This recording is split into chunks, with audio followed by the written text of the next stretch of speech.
La compagne de François Hollande veut briser le silence. C'est le grand angle de BFM TV. Il est signé Jérémy Brossard et Régis Desconclois. Un cortège officiel s'enfonce dans les ruelles poussiéreuses de Kinshasa, direction un centre d'accueil pour jeunes filles. Bonsoir Marcel. Je vous avais dit que je viendrais. Valérie Trierweiler retrouve ici les jeunes Congolaises qu'elle avait rencontrées en octobre dernier à l'occasion de la visite de François Hollande en RDC.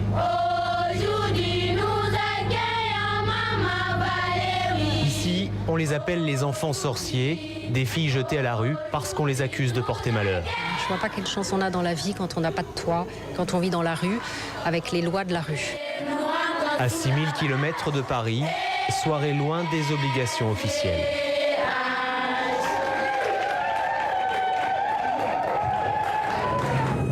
Ce matin, direction Bukavu, théâtre de massacres et de viols collectifs. Valérie Trierweiler veut montrer ce qui est désormais son combat, la cause des femmes en Afrique.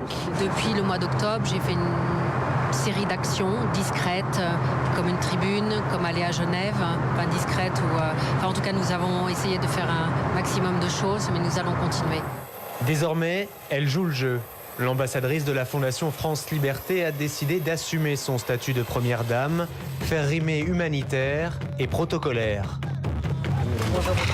Une rencontre avec le président du Burundi ou encore un discours dans une conférence régionale de l'ONU sur les droits des femmes.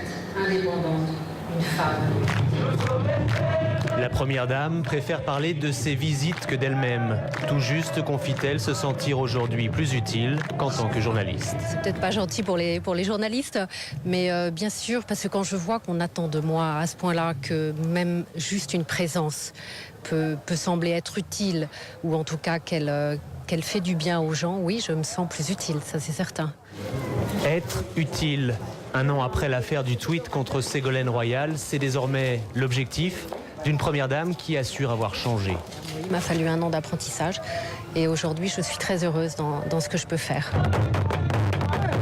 Valérie Trierweiler cherche le bon tempo, discrète ou distante, une forme de pudeur qu'elle semble combattre, même lorsqu'il s'agit de parler de François Hollande, qu'elle appelle publiquement le président. On parle de nos projets, des miens là, et c'est vrai que là, oui, bien sûr, il était au courant et il suit ça de près. Il vous encourage ? Il vous regarde, par exemple, et voilà, oui, bien sûr.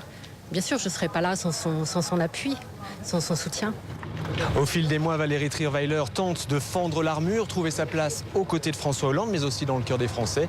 La première dame qui devrait revenir très prochainement en Afrique, sans doute début septembre, au Mali cette fois. Retour en France avec